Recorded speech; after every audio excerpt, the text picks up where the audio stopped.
ഈശോ മിശിഹായ്ക്ക് സ്തുതിയായിരിക്കട്ടെ. എല്ലാവരെയും പുതിയൊരു ദിവസത്തെ വചനവായനയിലേക്ക് സ്നേഹപൂർവ്വം ക്ഷണിക്കുന്നു. കൂടെ ചേരുന്ന എല്ലാവരെയും ദൈവം സമൃദ്ധമായി അനുഗ്രഹിക്കട്ടെ എന്ന് പ്രാർത്ഥിക്കുകയും ചെയ്യുന്നു. കർത്താവിൻ്റെ കരുണയാൽ മുടക്കം കൂടാതെ തന്നെ നമുക്ക് വായിക്കുവാൻ സാധിക്കുന്നുണ്ട്.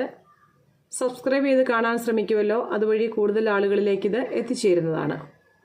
നമുക്ക് ഇന്നത്തെ ഭാഗം വായിച്ചാലോ? നമ്മളിന്ന് വായിക്കാൻ പോകുന്നത് വിശുദ്ധ യോഹന്നാൻ എഴുതിയ സുവിശേഷം അധ്യായം 2, കാനായിലെ വിവാഹ വിരുന്ന്. 3-ാം ദിവസം ഗലീലയിലെ കാനായിൽ ഒരു വിവാഹ വിരുന്ന് നടന്നു.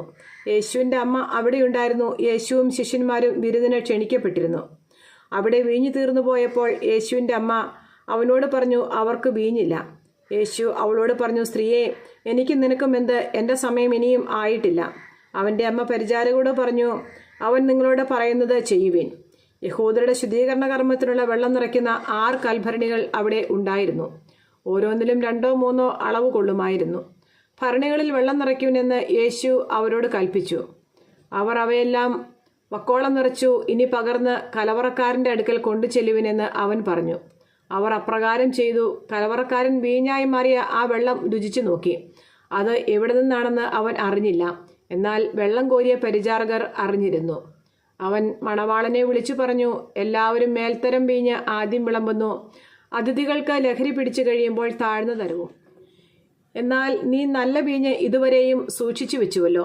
യേശു തൻ്റെ മഹത്വം വെളിപ്പെടുത്തുന്നതിന് പ്രവർത്തിച്ച അടയാളങ്ങളുടെ ആരംഭമാണ് ഗലീലയിലെ കാനായിൽ ചെയ്ത ഈ അത്ഭുതം. അവൻ്റെ ശിഷ്യന്മാർ അവനിൽ വിശ്വസിച്ചു.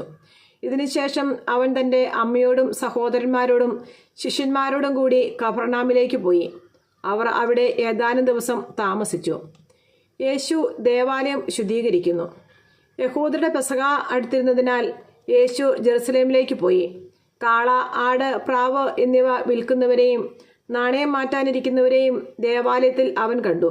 അവൻ കയറുകൊണ്ട് ഒരു ചമ്മട്ടിയുണ്ടാക്കി അവരെയെല്ലാം ആടുകളോടും കാളകളോടും കൂടെ ദേവാലയത്തിൽ നിന്ന് പുറത്താക്കി.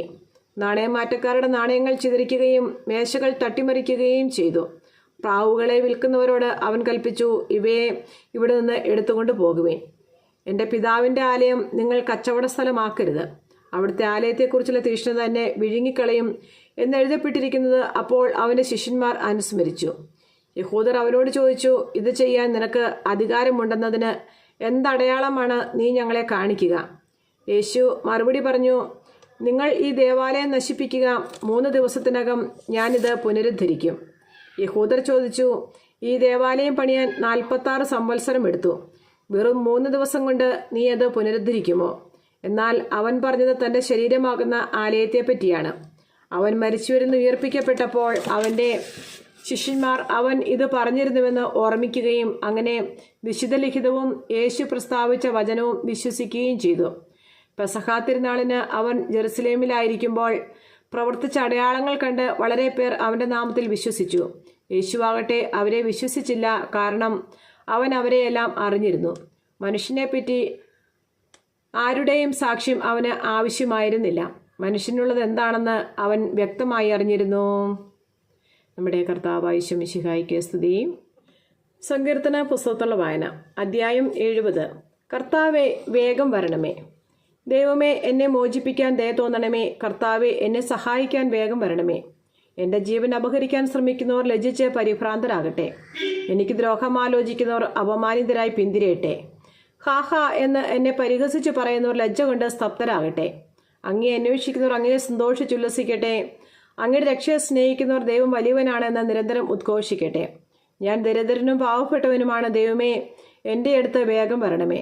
അങ്ങൻ്റെ സഹായകനും വിമോചകനുമാണ്. കർത്താവെ, വൈകരുതേ. ദൈവമേ, നിനക്ക് സ്തുതി.